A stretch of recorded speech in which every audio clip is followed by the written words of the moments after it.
నమస్తే, welcome to New TV Telugu.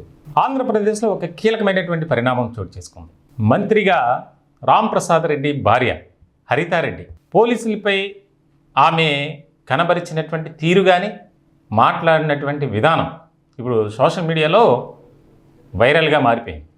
దానికి సంబంధించి ముఖ్యమంత్రి నారా చంద్రబాబు నాయుడు తీవ్రమైనటువంటి స్థాయిలో రియాక్ట్ అయ్యారు. చాలా కీలకమైనటువంటి అంశంగా ఇది రాజకీయ వర్గాల్లో చర్చ జరుగుతుంది. ఇక ఇలాంటి వీడియోలు దొరికితే విపక్షాలకు పండగే. దీనికి సంబంధించి సోషల్ మీడియాలో రకరకాలుగా ట్రోల్స్. ఆయన ఉమ్మడి కడప జిల్లాకు సంబంధించి రాయచోటి ఎమ్మెల్యేగా విజయం సాధించారు రాంప్రసాద్ రెడ్డి. చిన్న వయసులోనే ఆయన రాజకీయాల్లోకి రావడం, అనూహ్యంగా మంత్రి పదవి కూడా దక్కింది. ఇలాంటి సందర్భంలో రాంప్రసాద్ రెడ్డి భార్య హరితారెడ్డి ఆమె ఎక్కడికి వెళ్ళడానికి పోలీస్ కాన్వాయ్ ఏర్పాటు చేయలేదు, ఎందుకు ఆలస్యం చేశారు అని చెప్పి పోలీసులపై, అక్కడ ఉన్నటువంటి సిఐ ఎస్ఐలపై తీవ్రమైనటువంటి పౌరుష పదజాలంతో రియాక్ట్ అయ్యారు. దీనికి సంబంధించి ఒక రకమైనటువంటి చర్చ జరుగుతుంది.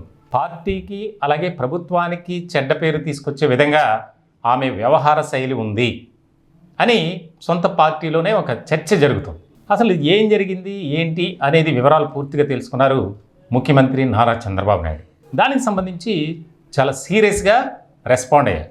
ఆయన దగ్గర నుంచి వివరణ తీసుకోవడమే కాకుండా ఆ పోలీస్ అధికారులకు మంత్రి భార్య హరితారెడ్డి సారీ చెప్పాలి. ఇది కండిషన్. సో ఈ కండిషన్కి ఒప్పుకున్నటువంటి మంత్రి రాంప్రసాద్ రెడ్డి అలాగే ఆయన భార్య హరితారెడ్డి ఆ పని కూడా చేసినట్లు, మొత్తానికి రాష్ట్ర పోలీస్ విభాగానికి, ఆ డిపార్ట్మెంట్కే సారీ చెప్పినట్లు కూడా తెలుస్తుంది. అంటే ఇంత ముఖ్యమైనటువంటి అంశం చూడండి.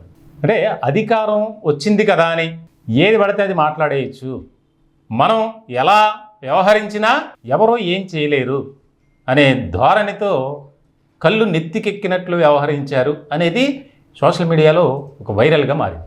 హరితారెడ్డి పోలీసులతో అసలు ఎలా రెస్పాండ్ అయ్యారు అనేది ఒకసారి మనం కూడా చూద్దాం.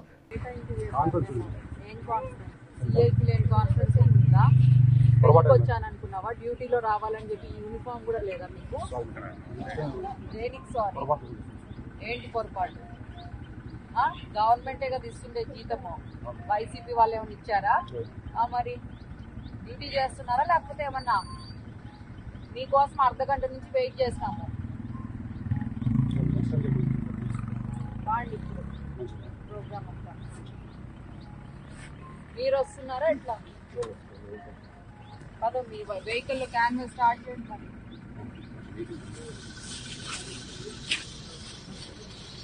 అదేంటి పరిస్థితి అంటే ఆమె మాట్లాడిన విధానం కానీ, పోలీస్ డిపార్ట్మెంట్లో ఎస్ఐలుగా కానీ, సిఐలుగా కానీ, డిఎస్పీలు ఎవరైనా సరే, హోంగార్డ్ స్థాయి నుంచి ఉన్నతాధికారుల వరకు వారికి ఉన్నటువంటి మెంటల్ టెన్షన్ అంతా ఇంత కాదు.